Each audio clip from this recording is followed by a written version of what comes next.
Chisa's and Buling's attributes and weapons have been revealed, and I do want to share my thoughts and theories about them.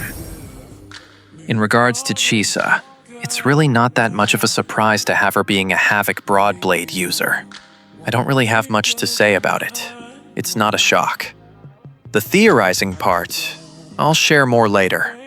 Now as for Buling, holy shit, she surprised me a lot. I really thought she's gonna be a Spectro Gauntlet user. Spectro because of her color palette, Gauntlet because of her connections with Jinshin. But oh no, she's an Electro Rectifier user. Bruh. Kuro is either obvious or not. Now let's get into the theorizing. I'll do Buling first. Now as for her, since the leaks that revealed Buling to be an Electro-Resonator is true, that means I am more likely to believe the other leaks presented about Buling. I did somewhat theorize in my Buling video that she'll buff some resonance damage, and she apparently buffs resonance skills. And she heals too. Pretty sick. And now for the main girl. Since her attribute is now confirmed to be Havoc, the whole Havoc Bane thing is likely going to be true. However, there's no proper confirmation if she's a main DPS, sub DPS, or even a support. But the safest answer is that she's likely a sub DPS like Phoebe and Chikona, with the capabilities of Brant and Yuno. Phoebe and Chikona because of Havoc Bane, Brant and Yuno because of the healing, but I don't know if she'll hit as hard as them though. Some additional info is that she has a quote-unquote second form.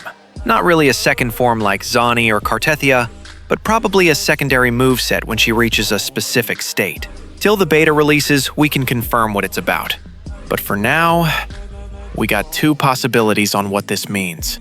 One could be like Chuyuan, where his bar is split up into threes. The first 1/3 of the bar has a simpler attack pattern, while the 2/3 of the bar is a whole new attack set.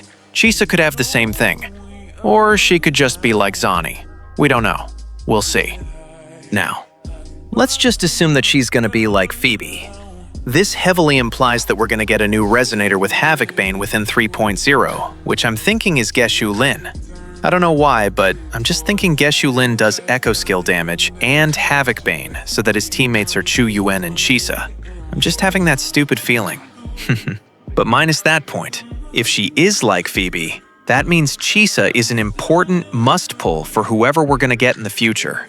Whether she works well with the Mono Havoc team remains to be seen, but I'm sure she can work rather well with them similarly to how Galbi does with the fusions. As for Chisa's echoes, there's no info presented, but I am on the firm belief that we're getting a new Sonata for her, so try not to farm any echoes yet until more info is given. But I will add, if we look at the new Threnodian Leviathan 4-cost echo, it feels designed for Chisa. But the Sonata is a fusion one, so we're likely to wait in the future so that when we fight the Threnodian Leviathan for farming, she drops 2 Sonatas, one for Galbi and one for Chisa. As of now, I suppose we wait. But hey, that's all I can say for now, until more leaks are given. I am interested to see Chisa's animations, which is probably next week. I know I will pull for her if she turns out to be like Phoebe. I don't want to make another Zanny mistake by having Zanny and no Phoebe. So Chisa is a must pull for me, especially if she's for Geshu Lin.